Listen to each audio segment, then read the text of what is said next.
धरा कृपा गुणवरा सर्वेश्वरा चित्परा कारुण्यानटनागरा द्वयकरा विघ्नादिदोषाहरा सबंधे जड जीव तारुणीवरा पूता कृता ही धरा दातारा करुणाकरा वरमते द्यावे विभो गुर्जरा सर्वज्ञ श्री चक्रधर स्वामी की जय श्री दत्तात्रेय महाराज की जय।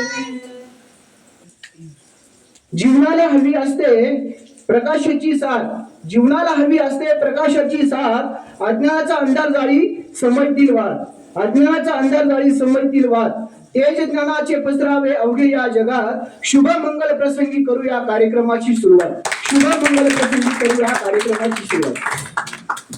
बंधूंनो, आज या ठिकाणी नवरात्र महोत्सव निमित्त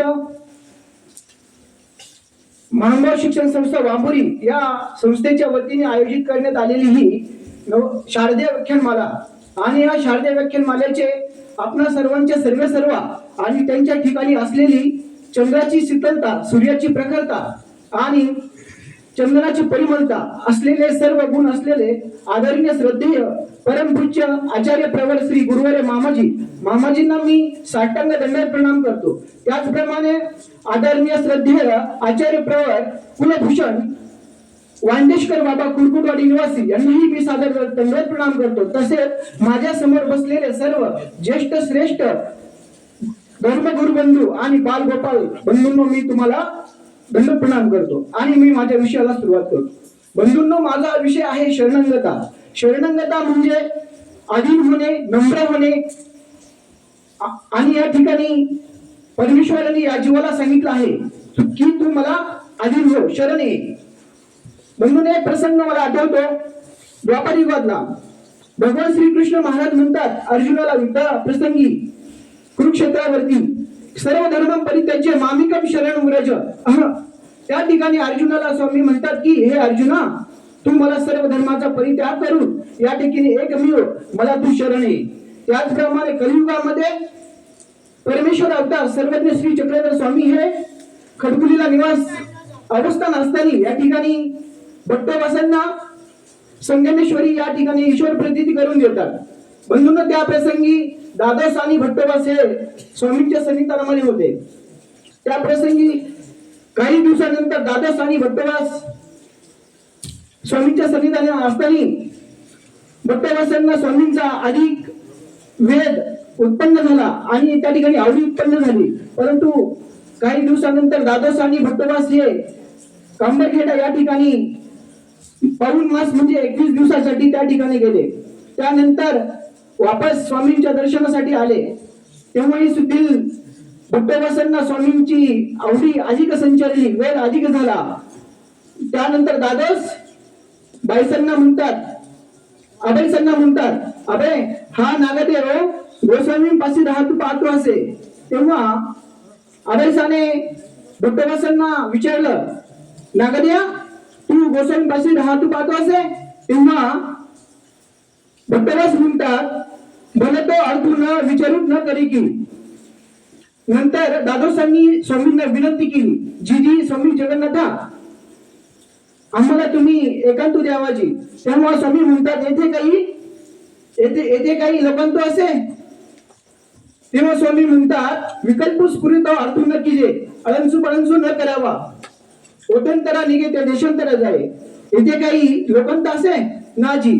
तेव्हा नंतर स्वामींनी बंधूंनो, ज्याप्रमाणे एखादा मुलगा इकडे हट्टाने एखादी गोष्ट मागतो, त्याचप्रमाणे या ठिकाणी द्वादश हे परमेश्वर अवतार दयाळू मायाळू कृपाळू यांच्याकडे हट्ट बघताना आपल्याला दिसतात। बंधूंनो, स्वामी द्वादशांना म्हणतात, द्वादश घ्या घुमटे सागर आणि स्वामी गुंफेच्या पूर्व दिशेस त्या ठिकाणी स्वामींना आसन होते आणि त्या ठिकाणी द्वादश स्वामींना विनंती करतात, जी हा नागद्या आपल्यापाशी राहतो पाहतो असे। तेव्हा स्वामी म्हणतात, सांगा हा का निघा असे? म्हणजे हा काय चांगला नाही का? त्यावेळेस भक्तोबास म्हणतात, त्यावेळेस दादूस म्हणतात स्वामींना की हा तुमच्या येथील ऐकेल आणि पहिला जाऊन बडबडेल. तेव्हा स्वामी म्हणतात हे काही असं होणार नाही. आमच्या इथे काही अशी काही गोष्ट आहे का की आमच्या इथून ऐकेल आणि पलीकडे जाऊन बोलेल? तेव्हा भक्तोबास तेव्हा दादोस हे शांत बसतात आणि त्यानंतर वेळीचा पूजा अवसर झाल्याच्या नंतर दादोस हे स्वामींच्या श्री चरणावरती 5 पोपट ठेवतात आणि 100 दंडवत घालतात. त्यानंतर दुसऱ्या दिवशी सुद्धा दादोसांनी एक पोपट ठेवून दंडवत घातले आणि निघाले असता दादोसांच्या समवेत त्या ठिकाणी आबाईसा, उमाईसा, महादाईसा, भट्टो हे अवघेही निघाले. काही पहिल्या तीरवरती गेल्याच्या नंतर त्या ठिकाणी भट्टोबासांच्या मनामध्ये विचार येतो आणि भट्टोबास आबाईसाला म्हणतात, अभय हे घ्या नावेत पोते, मी अवकाशात जाऊन येतो, माझं पारखू नका. मग त्या ठिकाणी म्हणतात की माझी वाट बघू नका, बंधूंनो विचार करा. त्या ठिकाणी भट्टोबासांच्या मनामध्ये विचार आला की त्यावेळेसच आबाईसाला सांगून दिलं की होय आता माझे कुठल्याही प्रकारची तुम्ही वाट बघू नका. त्या क्षणी भट्टोबास हे स्वामींचा पट्टीशाळेवरती अवस्थान होतं. त्या ठिकाणी भट्टोबास आले आणि स्वामींना विनंती करतात, जीजी मी आपणापाशी 7-5 दिवस राहू? तेव्हा स्वामी म्हणतात तसे नव्हे, तुम्ही ज्यावेळेस तुम्ही येथे राहाल त्यावेळेस तुम्ही जाल त्यावेळेस असे नव्हे.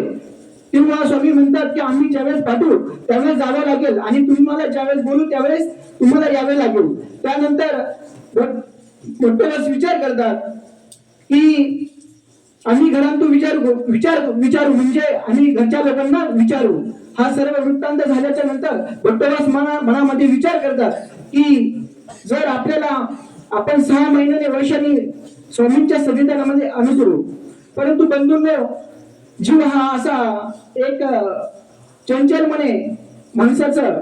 आणि त्या ठिकाणी त्या भट्टोबासांनी क्षणाचाही विलंब न लावता आचार्यांना विनंती केली की जीजी तुम्ही जेव्हा आम्हाला ठेवाल तुम्ही आम्हाला ज्या वेळेस बोलवाल तेव्हा आम्ही येऊ, जेव्हा तुम्ही आम्हाला पाठवाल तेव्हा आम्ही जाऊ. आणि त्याच प्रसंगी तेथे बाईसांना स्वामी म्हणतात, बाई आणा ते पोपट. म्हणजे त्या ठिकाणी स्वामींनी बाईसांना विनंती केली की बाई पोपट आणा आणि भट्टोबासांना द्या. त्या ठिकाणी भट्टोबासांना पोपट दिले आणि भट्टोबासांनी स्वामींना विनंती केली, श्री चरणाला दंडवत घातले आणि त्या ठिकाणी आपल्या पंथाचे प्रथम आचार्य नागदेवाचार्य हे त्या ठिकाणी खडकुल या ठिकाणी परमेश्वराला दयाळू मायाळू परमेश्वराला शरण गेले. त्या ठिकाणी शरणागत गेले, त्या ठिकाणी अनुसरले. बंधूंनो आपण या ठिकाणी भजनामध्ये एक मला आठवतं की आपण भजन म्हणत असताना नागदेवा देवीले बाईसा प्रेम दिदले सन्निधान तू देऊनिया जीव अनंत उतरिले मज सन्निधान द्यावे मज सन्निधान द्यावे तव चरणी शरण आलो स्वामी श्री चक्रधरा तव चरणी शरण आलो. कली सर्व संतात जो श्रेष्ठ ज्ञाता कली सर्व संतात जो श्रेष्ठ ज्ञाता जगी वंद्य मान्य पंथाद्य नेता महापात्र आचार्य श्री नागदेवा महापात्र आचार्य श्री नागदेवा नमस्कार या थोर महान भाव पंथा नमस्कार या थोर महान भाव पंथ. बंधूंनो त्याचप्रमाणे मला एक सर्वज्ञ श्री चक्रधर स्वामी हे एकांत काळामध्ये असताना सालबर्डीला होते. त्या ठिकाणी स्वामींनी 12 वर्ष या जीवांच्या मुक्तीसाठी चिंतन मनन ध्यानस्थ होते. आणि त्या प्रसंगी स्वामी सालबर्डीच्या डोंगरामध्ये असताना एक मुका प्राणी ससा हा स्वामींच्या जवळ आला. त्यावेळेस त्या सशाच्या जीवनावरती एक संकट वेधले होते. त्या ठिकाणी त्या मुक्या प्राण्याने परमेश्वराची दृष्टी बघितली आणि ठरवलं की हे आपले हितचिंतक आहेत, म्हणून तो ससा त्या ठिकाणी स्वामींच्या जाणूखाली म्हणजे मांडीखाली आला आणि आश्रय घेतला. त्या ठिकाणी ह्या परमेश्वराने सुद्धा त्या जीवाला आश्रय दिला आणि जे संकट होतं म्हणजेच जे पारधी होते ते पारधी त्या ठिकाणी आले आणि स्वामींना विनंती केली. स्वामी म्हणतात, हा तुमचा नव्हे, हा जंगलामधला चारा खातो, वनाचे पाणी पितो. त्या ठिकाणी स्वामी म्हणतात, हंगा येथे शरण आल्या त्याची काही मरण असे. बंधूंनो, ब्रह्मविद्येमध्ये प्रथम जे काही वचन उच्चारले गेलं ते हंगा येथे शरण आल्या त्याची काही मरण असे. तेव्हा हा सर्व वृत्तांत स्वामींनी त्या पारध्यांना सांगितला आणि त्यानंतर ते पारधे त्या ठिकाणून गेले. आणि या जगाच्या मालकाने या मुक्या प्राण्याला महात्मे हो तुम्ही जा. बघा ना बंधूंनो, आपण या जीवन प्रवासामध्ये सहजासहजी आपण म्हणतो आपण समाजशील प्राणी आहोत, परंतु आपण एकाला साधं बोलताना सुद्धा अरे कार्य बोलत असतो. आपण कसं बोललं पाहिजे? महात्म्याने प्रिय वक्ते व्हावे. ज्या वेळेस लोणी पारनेर या ठिकाणी स्वामींसमोर भक्तीजन गेले आणि त्या महादेवाच्या मंदिरामध्ये त्या ठिकाणी तो पुजारी जात असताना अरे गुरुवा इकडे असं उच्चारल्याच्या नंतर स्वामी म्हणतात महात्म्याने प्रिय वक्ते व्हावे. महात्म्याने कसं असलं पाहिजे? प्रिय वक्ता असलं पाहिजे. बंधूंनो, आज या ठिकाणी परमेश्वराचं जे काही आपण अर्चन गुण घेत आहोत, जो शरणांगताचा वज्र पंजरू अर्थांचा उदारू, जो शरणांगताचा वज्र पंजरू अर्थांचा उदारू, तो नमेन कृपेचा सागरू श्री चक्रधरू, तो नमेन कृपेचा सागरू श्री चक्रधरू. बंधूंनो, आपण लीळा चरित्राकडे थोडं लक्ष घातलं, परंतु आता आपण स्मृतीस्थळाकडेही या ठिकाणी लक्ष घातलं पाहिजे. बंधूंनो, एक प्रसंग मला आठवतो. या पृथ्वी तलावरती अनेक प्रकारे मनुष्य प्राणी आहेत. त्यामध्ये कलावंत, बोधवंत, विद्वान, रत्न असे अनेक अल्पेसे आपल्याला विद्वान बघायला भेटतात, मनुष्य प्राणी बघायला भेटतात. त्यामध्ये आमचे महानुभाव पंथाचे संत हे दंते गोपाळ वास होते आणि बंधूंनो बाईदेव वासांचे हे शिष्य होते. दंते गोपाळ वासांना संसारातून नकोसं वाटलं होतं. त्यांचं जीवन त्यांना संसारामध्ये जो काही व्याप होता तो नकोसा वाटला होता, कंटाळा आला होता. म्हणून आचार्य कवीश्वर भास आणि सर्व मार्ग मंडळीच्या समवेत ते दंते गोपाळ भास आपलं जीवन व्यतीत करत होते. आणि विशेष नव्हे तर त्या ठिकाणी दंते गोपाळ भासांच्या जीवनामध्ये सेवाभाव हा एक धर्म होता. बंधूंनो, एका वेळेस आचार्य कवीश्वर भास आणि दंते गोपाळ भास हे नित्यविधीचा आचार करण्यासाठी म्हणजे अटल विजन करण्यासाठी निघाले असता. त्या ठिकाणी अटल विजन करत असताना कवीश्वर वासांना अल्पसा आजार प्राप्त झाला आणि त्या प्रसंगी दंते गोपाळ वासांनी आचार्यांना पालखीमधून एका गावाकडे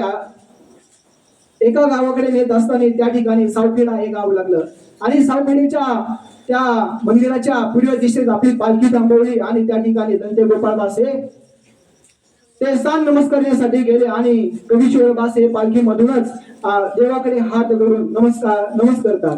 तेव्हा दंते गोपाळ भास कवीश्वर भासांना म्हणतात, कवीश्वर हे तुम्ही पालखीच्या खाली उतरून एक पायरी नमस्कार करता येईल का? तेव्हा कवीश्वर भास म्हणतात हो. तेव्हा कवीश्वर भासांनी पालखीच्या खाली उतरून एक पायरी नमस्कार केली आणि एक पायरी नमस्कार करता अवघ्या पायऱ्या नमस्कार करून त्या ठिकाणी चौकही नमस्कार केला.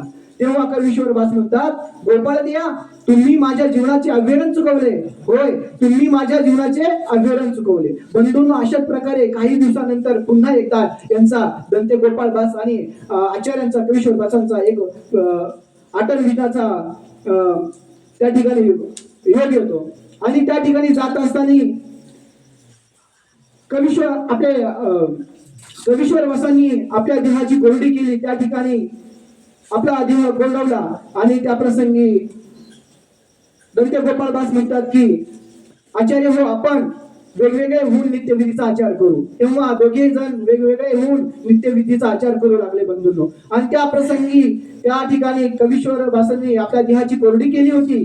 देह आपला रोडावला होता. परंतु काही दिवसानंतर एका गावामध्ये एका झाडाखाली कवीश्वर बास हे मृच्छत होऊन पडले आणि तिकडे आपले दंते गोपाळ बास हे नित्यविधीचा आचार अटल विजन करत होते. अटल विजन करत असताना ज्या ठिकाणी कवीश्वर बास ज्या गावी मूर्छित होऊन पडले होते त्या ठिकाणी दंते गोपाळ बास हे अटल करत आले. त्या गावामध्ये आले, भिक्षा केली, भोजन केले आणि विजनासाठी जावं म्हणून एका झाडाखाली जात होते. तर बंधूंनो बघा ना, परमेश्वराचं किती सहाय्य वर्तवतं. ज्या ठिकाणी कवीश्वर बास ज्या झाडाखाली मूर्छित होऊन पडले होते त्याच झाडाखाली आपले दंते गोपाळ बास त्या ठिकाणी गेले आणि पाहतात तर आचार्य कवीश्वर बास हे मृत्यूच्या दारी उभे होते. तेव्हा दंते गोपाळ बासांनी त्यांच्या तोंडामध्ये पाण्याचे थेंब टाकले आणि कवीश्वर बास म्हटले, हे गोपाळ द्या, तुम्ही हे काय केले? तेव्हा दंते गोपाळ बास म्हणतात की तेव्हा दंते गोपाळ बास म्हणतात कवीश्वर बासांना की तुम्हाला स्वामींना नेण्याची प्रवृत्ती नाही म्हणून अचानक तुमची आणि माझी अचानक भेट घालून दिलेली आहे. बंधूंनो त्यानंतर दंते गोपाळ बासांनी आचार्यांना शेजारी गावामध्ये उपचारासाठी नेले असता त्या ठिकाणी चौकामधील लोकांना विचारले, इथे कोणी वैद्य आहे का? तर त्यावेळेस त्या गावातील लोकांनी दंते गोपाळ बासांना सांगितलं की इथे वैद्य आहे. त्याच प्रसंगी एक वैद्य घोड्यावरून बसून चालला होता आणि त्या लोकांनी तोच वैद्य दाखविला. मग दंते गोपाळ बास त्या ठिकाणी गेले आणि त्या वैद्याला त्या ठिकाणी विनंती केली की असा सर्व वृत्तांत सांगितला आणि त्या ठिकाणी सर्व वृत्तांत सांगितल्याच्या नंतर दंते गोपाळ बास वैद्यांना म्हणतात दृष्टे गांजिले तर रायासी सांगिजे, दृष्टे गांजिले तर रायासी सांगिजे, आन रोगे आडिले तर वैद्यासी सांगिजे, रोग आडिले तर वैद्यासी सांगिजे. हा सर्व वृत्तांत दंते गोपाळ बासांनी त्या वैद्याला सांगितला आणि त्या वैद्य दंते गोपाळ बासांसोबत आचार्यांकडे आले. तिथे आचार्यांची नाडी तपासली आणि त्या ठिकाणी वैद्याने सांगितलं यांना कुठलाही मोठा आजार नसून आणि यांना कोणाची तरी विरहसन होत नाही. त्याचप्रमाणे त्या ठिकाणी त्या वैद्याने सांगितले की यांना अल्पसा आजार आहे. बंधूंनो त्या ठिकाणी त्या वैद्याने सांगितले की यांना तुम्ही तांदळाचा भात आणि दूध आहारामध्ये द्या. तर दंते गोपाळ बास म्हणतात की तुम्हीच हा आहार पण तुम्हीच द्या. त्यावेळेस त्या वैद्याने कवीश्वर बासांना त्या ठिकाणी 3 दिवस तांदळाचा भात आणि दुधाचा आहार त्या ठिकाणी दिला आणि काही दिवसानंतर कवीश्वर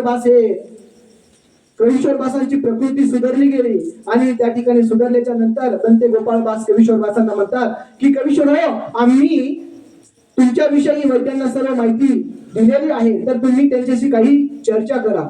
तेव्हा असं सांगितल्याच्या नंतर कवीश्वर बासांनी त्या ठिकाणी वैद्याला गीता व्याख्यानली. तेव्हा तो वैद्यराज संतुष्ट झाला. बंधूंना बघा ना, विचार करण्यासारखी गोष्ट आहे. कवीश्वर बास हे मृत्यूच्या दारी उभे होते. त्या कवीश्वर बासांना दंते गोपाळ बासांनी मागे ओढले. परंतु बंधूंनो हा काळ कसा असतो, काही दिवसानंतर दंते गोपाळ बासांच्या जीवनामध्ये शेवट त्यांचा विपरीत गतीने झाला. बंधूंनो एके दिवशी दंते गोपाळ बासांच्या कारकिर्दीमध्ये त्या ठिकाणी दुष्काळ पडला होता. तेव्हा कवीश्वर आचार्यांसमोर सर्व मार्गमंडळी पुरंदराकडे निघाले असताना कवीश्वर बासांनी दंते गोपाळ बासांना विनंती केली की तुम्ही आमच्या समवेत चला. परंतु दंते गोपाळ बासांनी नकार दिला आणि कवीश्वर बासांनी पुन्हा एकदा विनंती केली की तुम्ही आमच्या सोबत चला. तुम्हाला येथे कुठल्याही प्रकारचा या ठिकाणी आधार व कुठल्याही प्रकारचे या ठिकाणी तुम्हाला साह्य वर्तणार नाही. परंतु दंते गोपाळ बासांनी त्यांना नाकारलं आणि कवीश्वर बासांकडून त्यांनी त्या ठिकाणी आग्रहपूर्वक विनम्रतेने आज्ञा मागून घेतली आणि दंते गोपाळ बास हे चंदनवंदनाच्या प्रदेशाकडे गेले. त्या ठिकाणी चंदनवंदनाच्या प्रदेशामध्ये जो राजा होता त्या राजाने त्या ठिकाणी अन्नछत्र घातले होते आणि त्या ठिकाणी दंते गोपाळ बास आपले भिक्षासाठी गेले. भिक्षा करत असताना त्या ठिकाणी भिक्षा हा शब्द उच्चारला आणि तेथील वाढपीने म्हटले की आम्ही तुम्हाला भिक्षा वाढू पण तुम्ही येथेच जेवा, नाहीतर आम्ही तुम्हाला भिक्षा वाटणार नाही. बघा ना बंधूंनो, त्या ठिकाणी तो वाढपी म्हटला आम्ही तुम्हाला भिक्षा वाढू पण तुम्ही इथेच जेवा, नाहीतर आम्ही तुम्हाला भिक्षा वाटणार नाही. दंते गोपाळदास म्हणतात की या ठिकाणी तुम्ही आम्हाला भिक्षा वाढा, आम्ही गंगेतीरे जाऊन जेवू. परंतु तो पुन्हा वाढपी म्हणाला की तुम्ही इथेच जेवा, आम्ही तुम्हाला पाणी देऊ. बघा ना बंधूंनो, त्या वाढप्याला कळलंच नाही. कोणी एका महात्म्याला तो नाही म्हणाला होता, कोणी एका विद्वानाला तो नाही म्हणाला होता. असे म्हणतात ना, भिक्षूच्या पात्री एक सिद्ध संपादन मेरू ऐसने गोमटे होय. भिक्षूच्या पात्री एक सिद्ध संपादन मेरू ऐसने गोमटे होय. बघा ना बंधूंनो, त्या ठिकाणी त्या वाढपीला कळलंच नाही की आपल्या राजाने हे अन्नछत्र कशासाठी घातलेलं आहे, हे कळलंच नाही. काही दिवस असे कित्येक दिवस तरी उलटून गेले. मग दंते गोपाळदासांनी विचार केला की जाऊ द्या, एक दिवस नाही, 2 दिवस नाही, 3 दिवस नाही, परंतु स्वामींच्या वचनाप्रमाणे त्या ठिकाणी बाई एक दिन मिळेल, 2 दिन मिळेल, तिसरा दिन मिळूच नाही. त्या ठिकाणी स्वामींच्या वचनाप्रमाणे दंते गोपाळदास हे आपलं जीवन व्यतीत करत होते. बंधूंनो, विचार करा की आपल्या जीवन क्रमामध्ये सकाळी उदक, त्याच्यानंतर चहा, त्याच्यानंतर पिढाहार, त्याच्यानंतर 4 वाजता भेळ आज पण होती आणि त्याच्यानंतर व्याळी पण असते. परंतु दंते गोपाळदासांनी असे कितीतरी दिवस बिन अन्नाचे दिवस काढले, नित्यविधीचा आचार केला. त्या ठिकाणी बंधूंनो, साहजिकच आहे, पोटामध्ये अन्नाचा कण नसल्यामुळे त्यांचं शरीर हे क्षीणवत झालं. आणि बंधूंनो, त्या चंदनवंदनाच्या डोंगराच्या पश्चिमेच्या पोटी त्या ठिकाणी एक दिवस बंधूंनो, त्या ठिकाणी दंते गोपाळदास हे मूर्छित होऊन पडले. आणि त्या ठिकाणी दंते गोपाळदासांना जाणवलं की आता आपला अंत समय जवळ आलेला आहे. त्या प्रसंगी दंते गोपाळदासांनी एका दगडावरती येथे सिंहस्थळी असे लिहून ठेवले आणि ती देवपूजा ती सिंहस्थळी त्या दगडाखाली ठेवली. आणि त्या क्षणी त्या संत महात्मे विद्वानाचा दंते गोपाळदासांच्या जीवनातून आपला हा ज्योत प्राणवली गेली. आणि त्या प्रसंगी एक गगनचुंबित असा प्रकाश पडला. दंते गोपाळदासांच्या देहामधून एक गगनचुंबित असा प्रकाश पडला आणि तिकडे अन्नछत्र घालणारा तो राजा किल्ल्याच्या बुरुजावर उभा होता. त्या ठिकाणी त्या राजाने बघितलं की हा गगनचुंबित प्रकाश असा मोठा लख प्रकाश कुठून पडलेला आहे, म्हणून तो कंदील घेऊन त्या प्रकाशाच्या दिशेने चाललेला आहे. म्हणजे त्या ठिकाणी जात असताना जसा जसा दंते गोपाळदासांच्या जवळ जात होता तसा तसा तो प्रकाश लुप्त होत होता, कमी होत होता. आणि दंते गोपाळदासांच्या जवळ गेला तर त्या ठिकाणी तो प्रकाश पूर्णतः नष्ट झाला. आणि त्या ठिकाणी तो राजा बघतो तर ते दंते गोपाळदासांचं रोडकं शरीर मृत्यू अवस्थेमध्ये होतं. बंधूंनो, बघा ना, त्या ठिकाणी तो राजाने विचार केला की अरे, हे महात्मे तर अन्न वाचून त्यांनी देहत्याग केलेला आहे, मी तर हे अन्नछत्र त्यासाठीच घातलेलं आहे. तो त्या क्षणी अन्नछत्र गेला आणि तेथील अधिकाऱ्यांना विचारलं की अशा पद्धतीने विचारल्याच्या नंतर सर्व अधिकाऱ्यांनी तो मागील वृत्तांत सांगितला. आणि त्या ठिकाणी वृत्तांत सांगितल्याच्या नंतर तो राजा म्हटला, अरे पापी हो, तुम्ही ओकटे केले, ज्या कारणे मी अन्नछत्र घातले होते ते तुम्ही ओकटे केले. त्या क्षणी राजाने ते अन्नछत्र कांजर म्हणजे मोडून टाकले. आणि बंधूंनो, त्या ठिकाणी आचार्य कविश्वरबास हे मार्गा मंडळी सहित पुरंदराला गेले होते. त्या ठिकाणी काही सुकाळ झाल्याच्या नंतर परत वापस आल्याच्या नंतर त्या ठिकाणी दंते गोपाळदासांची बातमी वाऱ्याप्रमाणेच त्या ठिकाणी आचार्य कविश्वरबासांना समजले. आणि कविश्वरबास हे शोध घेत चंदनवंदनाकडे आले असता त्या ठिकाणी एका दगडावर लिहिलेले होते, येथे सिंहस्थळे असे. त्या ठिकाणी ती सिंहस्थळी दगडा खालून काढली आणि त्या ठिकाणी निवास केली. आणि बंधूंनो, त्या आचार्यांनी दुःखीस्त अंतःकरणाने त्या ठिकाणी आपल्या स्वस्थळी आले. बंधूंनो, बघा ना, परमेश्वर आपल्याला सहाय्य कसं वर्तवतात. खूप म्हणजे या ठिकाणी मला एक आठवतं की स्वामींचं वास्तव्य डोमेग्रामी होतं आणि त्या ठिकाणी स्वामींनी भक्तजनांना सांगितलं की होय बाई, तुम्ही जर या ठिकाणी आम्हाला अनुसरले नाही तर ऐसा झाडाच्या परी म्हणजे त्या ठिकाणी आदोपरीच्या होईल आणि त्या पद्धतीने नाही का त्या ठिकाणी सांगितलं की तुम्ही जर आम्हाला शरण नाही गेले, तुम्ही जर आम्हाला अनुसरले नाही तर तुम्हीला अनंत जन्मे दुःख भोगावं लागेल. म्हणूनच बंधूंनो मला एक असं म्हणा वाटतं की महत्व माणसाला नसतं तर त्याच्या स्वभावाला असतं. कोणी एका क्षणात मला जिंकून हृदयात स्थान निर्माण करतं, तर कोणी सोबत राहूनही परकच राहतं. माणसाचे कपडे स्वच्छ असो किंवा नसो, पण मन मात्र स्वच्छ असले पाहिजे. कारण स्वच्छ कपडे माणसांची लक्ष वेधतात आणि स्वच्छ मन परमेश्वराचे लक्ष वेधतात. बंधूंनो, आज या ठिकाणी मला आयोजक संयोजक यांनी बोलण्याची संधी दिली, त्याबद्दल मी सर्व आयोजक संयोजकांच्या वतीने आणि या ठिकाणी त्यांच्या आभार मानतो. त्याचप्रमाणे माझं जे काही दोन शब्द तुम्ही ज्येष्ठ श्रेष्ठांनी ऐकलं त्यांचाही मी आभार मानतो आणि मी माझं या ठिकाणी दोन शब्दाचे भाषण थांबवतो. वंदे श्री चक्र.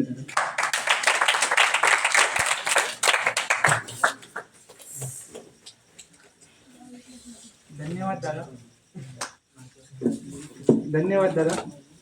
बंधूंनो, गोपाल श्रीकृष्ण महाराज गीतेमध्ये म्हणतात, मामेकम शरणम व्रज, मला एकट्याला शरण आहे. आणि गोपाल श्रीकृष्ण महाराज गीतेमध्ये आणखीन एक म्हणतात, अंतकालेच मामेव स्मरणमुक्त्वा कलेवरम. अंतकाळी म्हणजे शेवटच्या समयाला जरी तुम्हाला शरण आला, अनन्य भावाने शरण आला, तरी या भवसागरातून, या दुःखरूप सागरातून मी तुला पार करणार. आणि त्याच विश्वासाने आमचे स्वामी म्हणतात, येथ आधीन होय जे येथून म्हटले की जे ते अनुसरण. येथ म्हणजे परमेश्वराच्या अधीन, नुसतं वस्त्राने अधीन होऊन उपयोग नाही, तर त्या षडरिपूंचा त्याग करून परमेश्वराच्या अधीन होणं गरजेचं आहे. तरी मी आपला जास्त वेळ न घेता, आज मला आयोजकांनी इथे सूत्रसंचलन करण्याची संधी दिली, त्याबद्दल मी त्यांचे आभार मानतो.